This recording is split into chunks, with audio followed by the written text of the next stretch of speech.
Arcadia. Capítulo 25. Tras verse retrasada por la caída de piedras, la criatura se impulsó hacia adelante para tantear las rocas que taponaban su camino. Apartó algunas, pero había demasiadas para poder tener un mejor acceso, y una zona tan confinada no le permitió usar toda su fuerza. Colocó sus largos tentáculos contra las paredes sólidas y se quedó quieta. Pudo sentir leves vibraciones de movimiento provenientes de las pequeñas sangres cálidas. Estaban aún cerca. Retiró los tentáculos y salió de la hendidura a la cueva grande. Imágenes de un pasado lejano aparecieron en su mente. Sabía que había otras entradas que podía usar.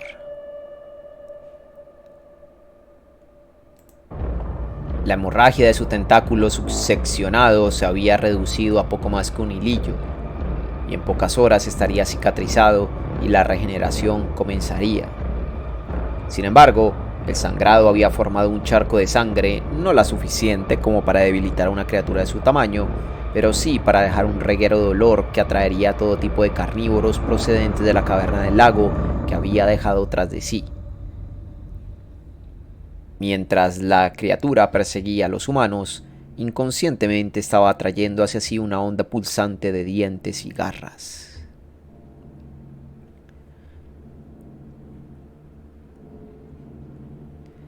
No parece destruido, más bien abandonado. La observación de Mónica parecía acertada, pues no había señales de devastación o de que los axtlanos hubieran sido perseguidos en esos túneles por un cefalópodo gigante. El pasillo se abría a una cámara más grande, de unos 60 metros y techos altos y tallados. En las paredes, los glifos estaban intercalados con tallas de escenas pictóricas, esculpidas con todo lujo de detalles. Esos cuadros pétreos mostraban un nivel de destreza superior al de muchos de los mejores artesanos actuales. Hermosas escenas de lo que debía haber sido el campo, con bosques profusamente poblados y prados con plantas bajas similares a la hierba.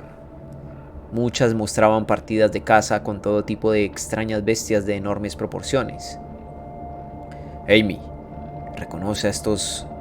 Amy, ¿reconoce a estos animales? Matt estaba tocando con su mano algunas de las imágenes bellamente talladas de esas enormes criaturas terrestres. ¡Wow! Son perfectas.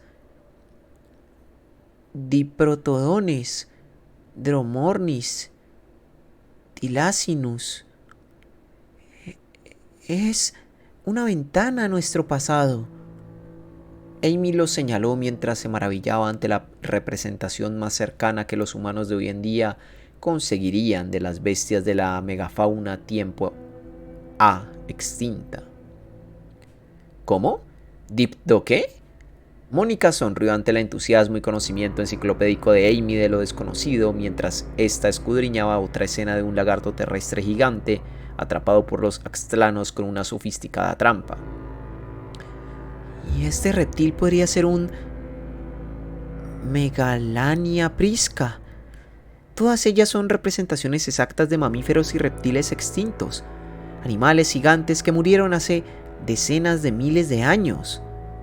Este de aquí, el Diprotodon, era el hermano mayor del Bombátido de nuestros días. Pero era tan alto como un oso grizzly y con garras similares. Este de aquí, el Dromornis, era un tipo de ave prehistórica. Con 3 metros de altura y más de 500 kilos de peso, era un depredador temible y un voraz devorador de carne. Amy se acercó más para contemplar mejor las fantásticas imágenes cuando Matt intervino. No es raro que los encontremos aquí. Muchas civilizaciones tempranas representaban la caza en sus tallas religiosas y artísticas. Es lo más cercano a fotografías de la flora y fauna de la época para los arqueólogos. ¿Y qué hay de este? Mónica estaba señalando una criatura de 4 patas que parecía tener un cuerpo fuerte y que, en vez de fauces, Tenía un pico curvado y dos robustas alas en la espalda. Matt lo observó. Luego miró a Amy, que se encogió de hombros y a continuación negó con la cabeza. ¿Un grifo? No, imposible. Es obvio que también incluyeron algunas criaturas mitológicas. Matt miró de nuevo a la extraña criatura alada. El detalle era perfecto, hasta las rayas atigradas que recorrían su musculoso lomo. Negó de nuevo con la cabeza y se desplazó hasta el inicio de una serie de glifos más detallados. De acuerdo, allá vamos. Es la historia de Axtlan. Parece estar dispuesta en orden cronológico. Bien, ¿dónde empieza? Los labios de Matt se movieron en silencio conforme desgranaba los significados de la historia tallada en la piedra que tenía ante sí. Y aquí es donde empezamos. Mónica y Amy siguieron a Matt alrededor del perímetro de la cámara mientras este relataba la historia de una civilización extinta hace muchos milenios. Alex, mientras tanto, escudriñó la sala estudiando las entradas, el tamaño y forma de los escombros y los techos. Forzó al máximo sus sentidos sobrehumanos para percibir cualquier movimiento, sonido o signo de vida aparte de los suyos propios. Por el momento, tenían tiempo para echar un vistazo al auge y caída de la tal vez primera civilización que el mundo había conocido. Quizá esto pudiera decirles cómo combatir a la criatura, o mejor todavía, cómo escapar de ella. Tengan paciencia conmigo, porque esta será una traducción subjetiva. Yo llenaré los huecos con los que crea que encaja mejor. Matt se volvió y sonrió, y a continuación retomó la traducción de los glifos. Los axtlanos creían que habían sido creados por los dioses a partir de la propia tierra. Los dioses se elevaron, o fueron elevados, de la tierra y de la piedra, y les dieron el mundo como regalo. Este símbolo significa que surcaron las aguas y conocieron otras muchas tierras. Esas tierras estaban por lo general pobladas por hombres peludos o gente peluda. Esto es increíble. Esta historia podría tener 15.000 años de antigüedad, pues en esa época algunos continentes tenían animales como los dientes de sable y los mamuts vagando por sus llanuras. La mayoría de los nativos indígenas serían poco más que cazadores. Para ellos, una raza tan avanzada debió de resultar impactante e inspiradora. Matt siguió leyendo de la pared, señalando un símbolo, dándole su significado y a continuación pasando al resto. Axtlan era una tierra de luz y abundancia. La gente gozaba de buena salud. Había prósperos cultivos y los dioses los bendecían. Creían que de toda la gente del mundo, ellos eran los favoritos de los dioses. Esto parece interesante. Este símbolo podría representar un terremoto. Un día la tierra empezó a temblar y muchas de sus construcciones se vinieron abajo, se desplomaron. Creyeron que habían enfadado al dios más poderoso en Xibalbá, el inframundo, y que él mismo iba a ir a castigarlos. Supongo que ahí fue cuando sus excavaciones llegaron al mar subterráneo. Antes de eso, probablemente nada hubiera molestado ni perturbado a la fauna de ese ecosistema en cientos de millones de años. Matt señaló una imagen de pequeñas figuras arrodilladas ante una criatura gigante con tentáculos. Aquí está Quotoan presentándose a sí mismo, leyó Matt. Las siguientes imágenes muestran a más axtlanos arrodillándose ante Quotoan. Todo apunta a que los sacrificios se realizaban cada mes, pero lo único que estaban consiguiendo con eso era alimentar un apetito insaciable. Dependencia alimentaria. Crearon leones de safari. Las criaturas convirtieron a los humanos en su fuente natural de comida, dijo Amy. Matt asintió y continuó. Quotoan también subía a la ciudad y cogía a la gente sin aguardar a la ceremonia de los sacrificios. ¿Cómo? ¿Cómo llegaba la criatura a la ciudad? Alex dio un paso al frente. Lo siento, no lo dice. Los atraería con visiones de sus seres queridos, de sus seres perdidos. Debe de tratarse de la mimetización que hemos visto antes. La gente estaba aterrorizada y con todos los sacrificios que estaban haciendo, creo que su población empezó a verse mermada. Matt estaba señalando una de las imágenes que mostraban a cientos de diminutas figuras arrodilladas ante los ondulantes tentáculos. La gente decidió que ya habían tenido suficiente y obligaron al rey a actuar.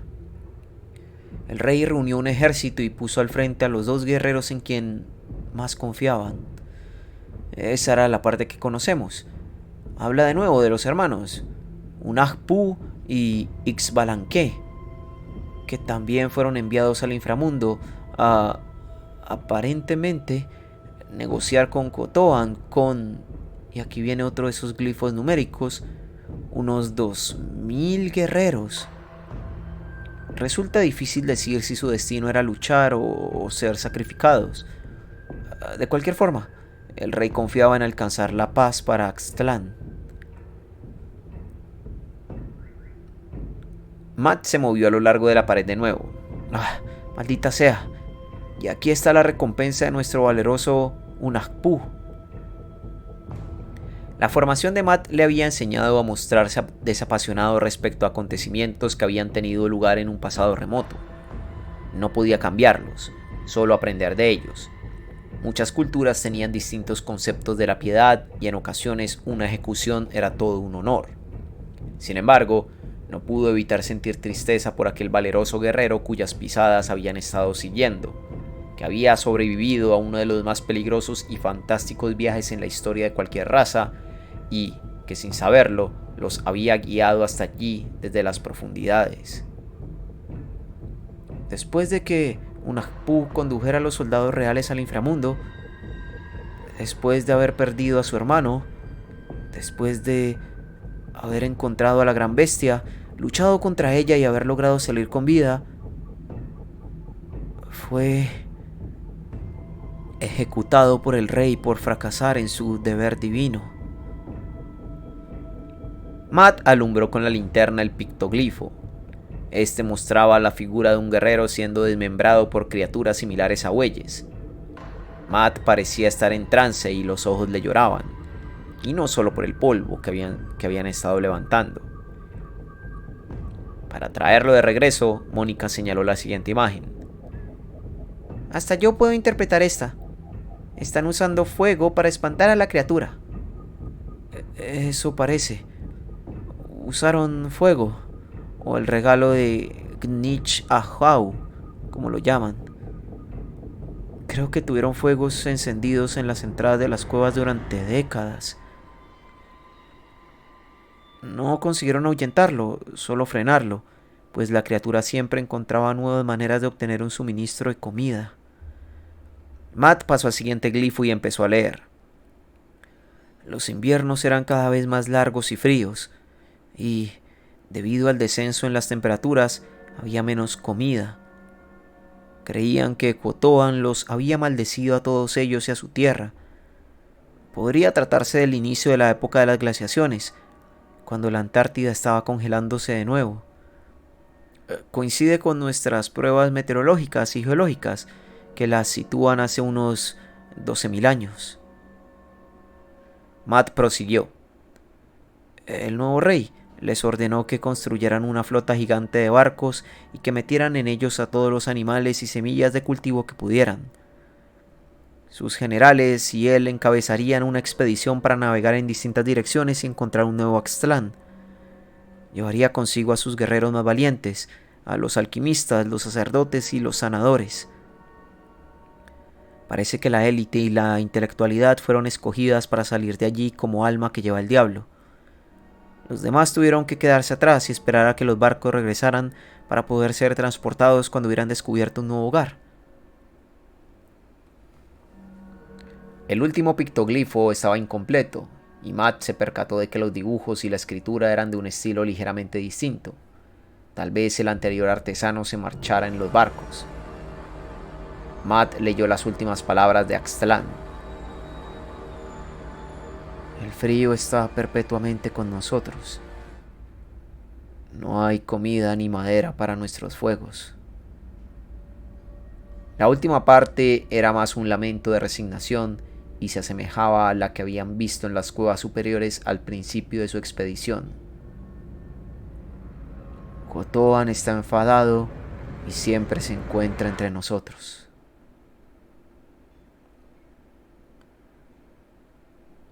Pobre gente. Mónica negó con la cabeza como si estuviera intentando zafarse de la imagen de los restantes axtlanos atrapados en una ciudad que se estaba cubriendo de hielo, con una criatura gigante y hambrienta aguardando a que los fuegos se apagaran para poder hacerlos pedazos en la oscuridad. Amy tampoco pudo evitar sentir lástima por esa gente que había amado el sol y que estaba condenada a no volver a verlo. Se verían forzados a quedarse en el interior de la ciudad por el frío, y ahí era exactamente donde el ortocono los quería. Eso no lo sabemos con seguridad y probablemente jamás lo sepamos. Tal vez unos pocos sobrevivieran. Y si algunos escaparon por el mar subterráneo, allí hay comida, agua y una temperatura cálida. ¿Quién sabe? ¿Quién sabe que estaba viviendo en las playas de allá abajo? Mónica sonrió débilmente a Amy, buscando algún tipo de confirmación de que tal vez la raza no pereciera en su totalidad. La científica asintió y se volvió para mirar a Alex, que había permanecido en silencio tras ellos. Tenía los ojos medio cerrados y parecía estar en trance, escuchando atentamente algo que solo él podía oír. En realidad, estaba forzando al máximo su capacidad para percibir cualquier sonido o sensación que indicara que estaban siendo perseguidos o a punto de ser emboscados. No sintió la vibración deslizante o el sonido húmedo que indicaba que la criatura se hallaba en las proximidades, pero no pudo evitar notar en la boca del estómago que estaba cerca y que eran extremadamente vulnerables.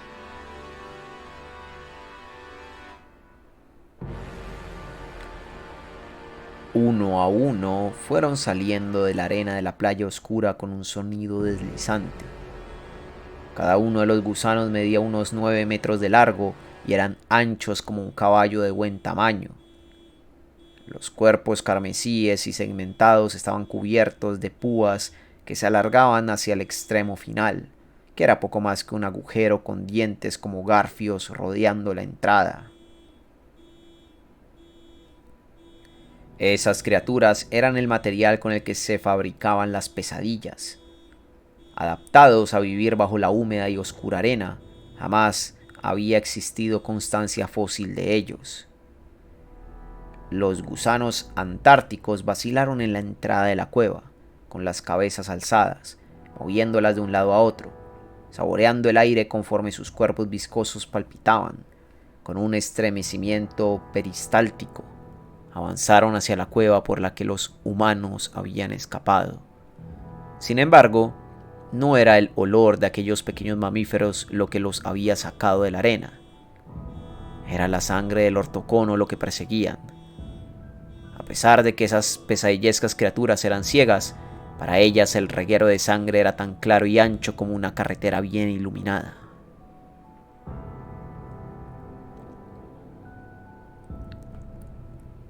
Suscríbete, deja un like y un comentario y eso me ayudará bastante realmente. Considera incluso volverte un miembro de mi canal de YouTube. Es bastante barato y me ayudaría un montón. Fin del capítulo 25. Unos nuevos perseguidores, pero no van tras el equipo. Ok, un poco de esperanza. Un poco de esperanza en medio de este desesperanzador mar. Dios. Bien, al menos. Ay, qué cosas, pa. Guau. Qué cosas. Bueno, todavía no saben cómo salir de ahí. Ojalá que encuentren rápido la forma. Pero toda la historia de Aztlán me parece fascinante. O sea, me parece re genial todo el tema de que es como la... ¿Sabes? Como que es la Atlántida, pero estaba en la Antártida.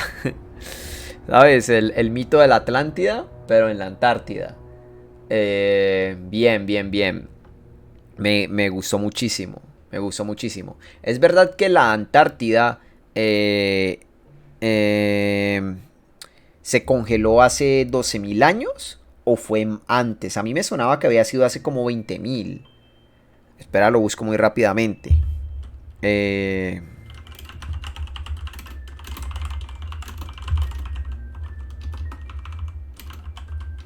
a ver. Ay.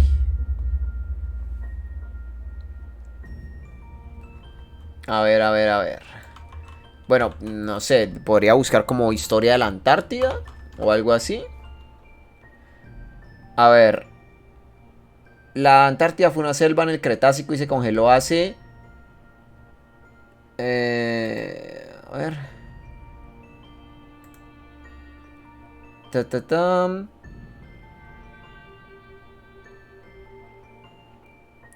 Lo que hoy es la Antártida permaneció además conectada durante millones de años con América del Sur y Australia, creando... Los científicos no saben exactamente cuándo la Antártida se convirtió en un continente aislado, un concepto, el de aislamiento, sujeto incluso al debate.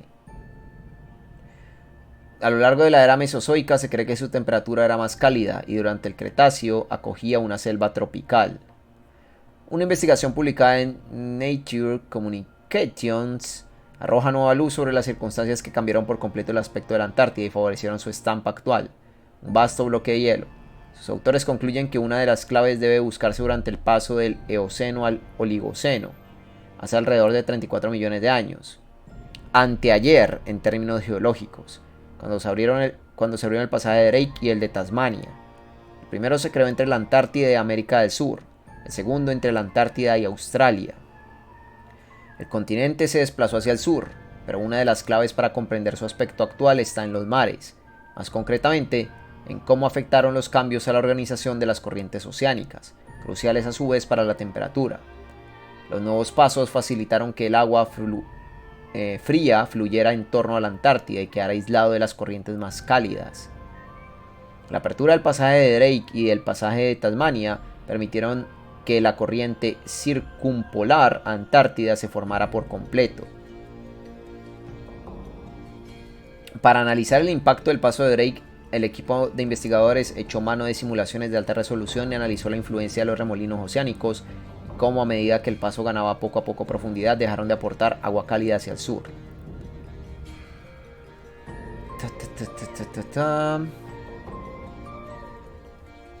Vale. Pero entonces se congeló hace 34... Claro, no, fue la última glaciación, es que fue hace como 20.000 años, ¿no? Es que terminó. Ah, sí, mira, glaciación Würm. Se considera que era la era glaciar. Comenzó hace 110.000 años y terminó hace 12.000. Vale, en este periodo la especie Homo sapiens salió de África. Claro, claro, claro. Finalizó alrededor del 9700 a.C. Ya, ok. Dentro del. Ya, lo de que la Antártida hace 12.000 años estaba descongelada, no es así. Es cosa del libro. Lo que sí toman es la última glaciación que tuvo el planeta Tierra, que fue hace unos 110.000 años y finalizó hace 9.700. Bueno, no, perdón, lo estoy diciendo mal. Fue hace unos 110.000 años y finalizó alrededor del 9700 a.C. O sea, hace unos, 11.000 años. Finalizó la última glaciación. Ese es con lo que lo estaba confundiendo, claro. Que, por cierto, hace 11.000 años, en términos geológicos, universales, fue ayer, o sea, fue hace nada. Pero ya, sí, la Antártida sí parece que fue hace millones de años, desde hace millones de años que está congelada. Eso sí, en algún momento fue una selva tropical. Imagínate la cantidad de cosas congeladas.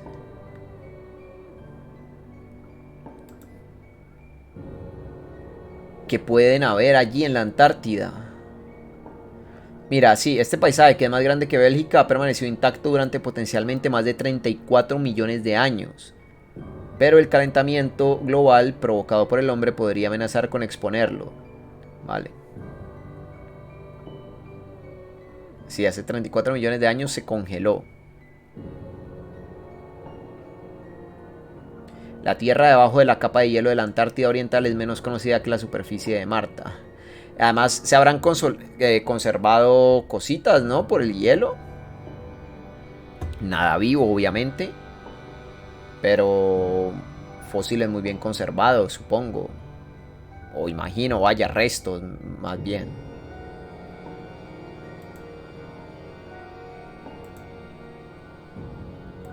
$34 millones de años es mucho para nosotros, pero comparados con los 4.500 millones, no, ajá, exacto. Mucho petróleo, sí. 12.000 años, Frieden, di que no son nada. Bacterias, uy, es verdad, bacterias. Uy, eso jodido, ¿eh? Ya, sí, claro, el libro, como la mitología del libro, toma lo de la última glaciación de la Tierra, que terminó hace unos 12.000 años, y dice que fue después de eso que la Antártida fue que se congeló. Ya, ese es el tema. Va. En fin, joder, se alargó muchísimo esto. Espero que les haya gustado, gente de YouTube. Bye.